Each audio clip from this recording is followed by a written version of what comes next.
Stage पर बुलाऊंगा जनाब परवेज जमाल फारूकी साहब को। वो पेंसिल्वेनिया में उनकी गिराई है।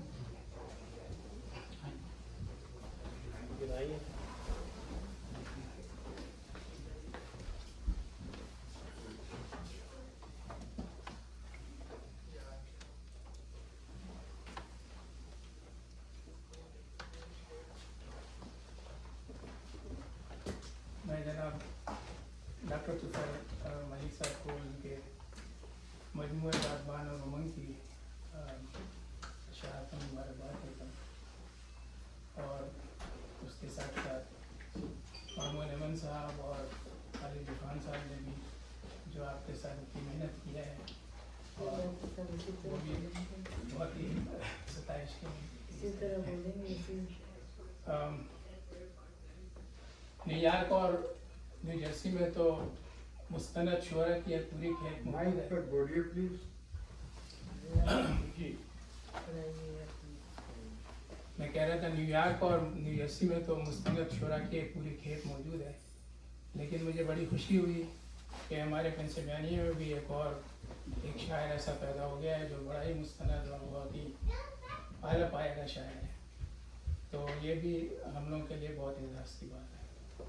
एक मजमून इन्हीं की किताब में मैंने लिखा था इनकी शायरी पर, वो मैं पेश करता हूँ।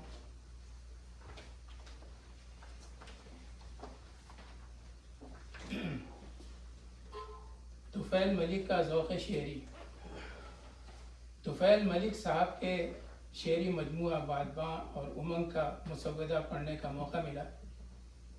खुशगवार हैरत हुई कि कहाँ रियाजी और कंप्यूटर साइंस के दक़ीक़ मज़ामीन जिसमें आपने अपनी महारत साबित की है और पीएचडी की डिग्री से सरफराज हुए, और कहाँ शायरी का मैदान जो एक अलग ही महारत का मुतकाज़ी है।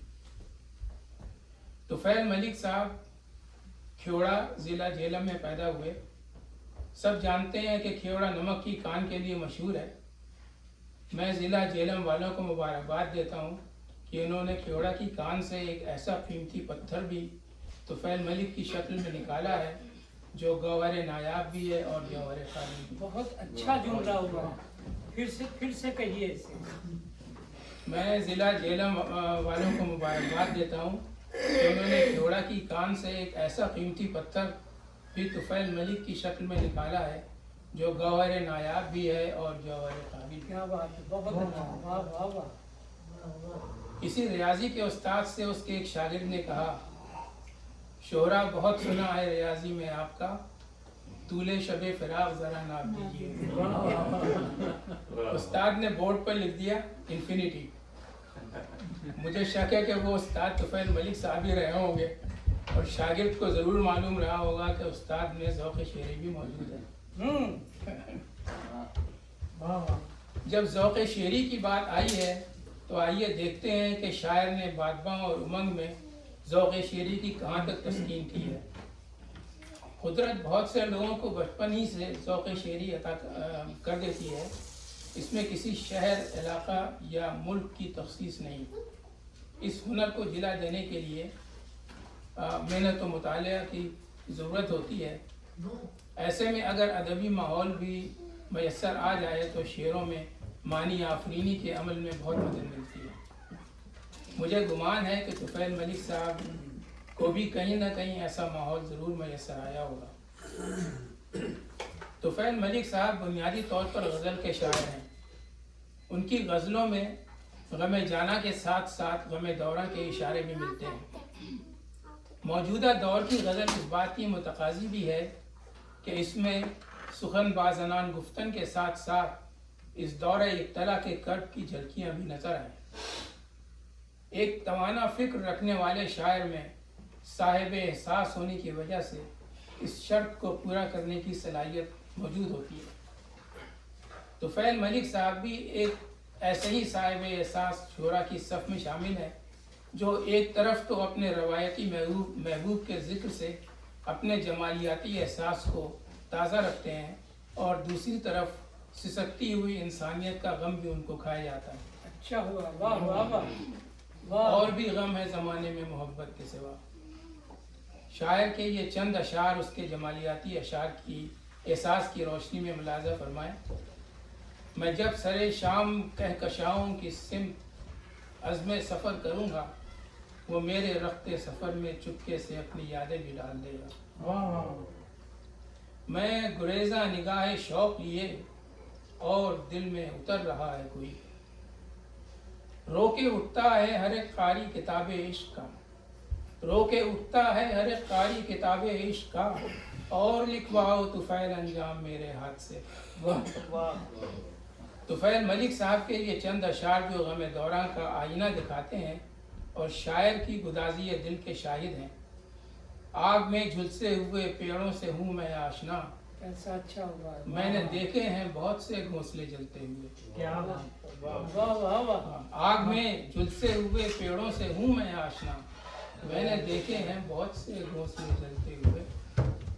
गर्दिशे दौरां से हरदम फैलती आतिश तुफ़ैल, ख्वाब व अरमा जिस्म जहाँ बिखरे हुए जलते हुए।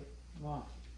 सौंप दो अब तो सबा को कारोबारे शाख गुल, हो चुकी तूफान के हाथों गुलशन आराई बहुत। कभी नमकीन पानी से हरी होती है खेती, कि 12 अश्क का दिल पर बरसता रह गया है। तुफ़ैल मलिक साहब ने अपने आबाई घर को छोड़कर तालीम व माश के सिलसिले में कई मुल्कों में हिजरत की, लेकिन इस बात पर वो फ़ख्र महसूस नहीं करते। ये 2 अशार उनके इस एहसास की तर्जुमानी करते हैं। मुझे समझा गई दीमक ज़दा चौखट मेरे दर की, मुझे समझा गई दीमक ज़दा चौखट मेरे दर की, हवाए शहर को घर का कभी महरम न करना, नहीं करना। अब वतन छोड़ा तो नम थी माँ, मुस्कुराती माँ की आंखें, मुझे परदेश में ये रोग दस्ता रह गया है। तुफ़ैल मलिक साहब के इस मजमूए कलाम में ऐसे बहुत से अशार हैं जो कारी को तहसीन व आफरी पर मजबूर कर देंगे। बादबां और उमंग शेरी अदब में एक काबिल क़दर इजाफ़ा है। मैं जनाब तुफ़ैल मलिक को इस मजमूए के अशार पर मुबारकबाद पेश करता हूँ। बहुत अच्छा। बहुत अच्छा मौजूद। वाह वाह वाह। एक और मजमून के लिए बुला लेते हैं, फिर उसके बाद हम नमाज मगरिब का वक्फा कर लेंगे और उसके बाद फिर मेहमान एजाज़ी को नौशे मियाँ को बुला लेंगे। तो अब मैं यहाँ पर बुलाना पसंद करूँगा मोहतरमा ज़रीन यासीन साहिबा, जो कि हमारे न्यू जर्सी से हैं और बड़ी कदर शख्सियत हैं। हल्का अरबाब ज़ौक़ न्यूयॉर्क की सदर हैं और बहुत से इस्तारे अपनी शायरी में भी ढूंढ के लाती हैं। उम्मीद नौ का इस्तारा के नाम से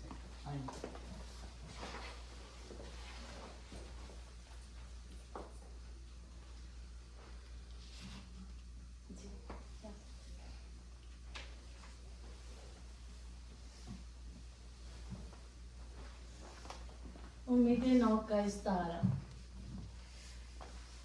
ये मैंने इनकी किताब पे कुछ लिखा था, वही मैं आपको पढ़े देती हूँ। बादबान और उमंग, किताब का नाम ही उम्मीद नौ का इस्तारा है।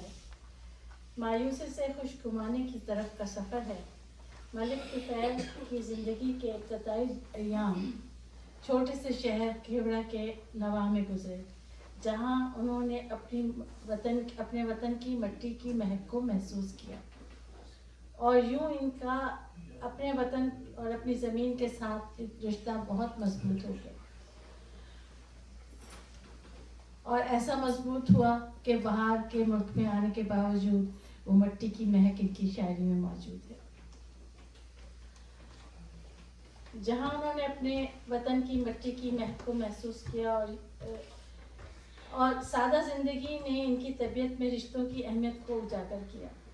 किताब के इंतसाब ही से ये बात वाज़ेह होती है कि जहाँ उन्होंने किताब का इंतसाब अपने करीबी रिश्तों के नाम किया, मिट्टी की महक ने तमाम उम्र इनकी ज़िंदगी का अहाता किए रखा। एक हसास शायर की ज़िंदगी में मुख्तलिफ तजुर्बात पेश आते हैं। मोहब्बत, रूमानियत, खुदा से इंसान का रूहानी रब्त, इंसान से इंसान का ताल्लुक़ और गम, खुशी और इल्मी वक्ती इदराक। شاعر کا مزاج اس بات کا ذمہ دار ٹھہرتا ہے کہ اس کا جھکاؤ فنی اور حسی اعتبار سے کس طرف ہے۔ علم ریاضی کے لگاؤ نے طفیل کی زندگی میں ایک بہت اہم کردار ادا کیا۔ وہ ہندسوں کی حیرت انگیز ترتیب، ہم آہنگی اور مساوات اور حرکات سے اپنے شعروں میں ترتیب تلاش کر لیتے ہیں۔ یہی وجہ ہے کہ ان کی شاعری میں ہم الفاظ کی ایک خاص ترتیب اور ہم آہنگی کو محسوس کر سکتے ہیں۔ اچھا ہوا، واہ۔ اور جیسے ان کا ایک شعر ہے کہ کہکشاں کی چشم حیران میں ستاروں کا ہجوم، ہر ستارہ اپنے اندر کہکشاں ہے اور دم۔ اچھا، فن محض اسیر اصول و ضوابط مروجہ نہیں، بلکہ اس کی طلسماتی توانائی اپنے حدود کو وسیع تر کرنے کی صلاحیت رکھتی ہیں، بلکہ غالب کے الفاظ میں منظر ایک بلندی پر اور ہم بنا سکتے، عرش سے ادھر ہوتا کاش کے مقام اپنا۔ طفیل بنیادی طور پر غزل کے شاعر ہیں۔ وہ اپنی غزل میں کلاسیکی شاعری کی تمام روایات کو برقرار رکھنے کی بھی قائل ہیں۔ وہ زندگی کے حسن کو بھی دیکھتے ہیں اور بدصورتی جو ہمارے گرد ہے اس سے بھی وہ ناآشنا نہیں ہیں اور ان کے مسائل سے بھی واقف ہیں۔ ہر موضوع ان کی شعری فکر کا پتہ دیتا ہے۔ حیاتیاتی سائنس کی تعلیم نے ان کی طبیعت میں تجسس اور تحقیق کے عناصر کو پروان چڑھایا۔ ان عناصر نے ان کی شاعری میں ایک نئی جہت پیدا کی۔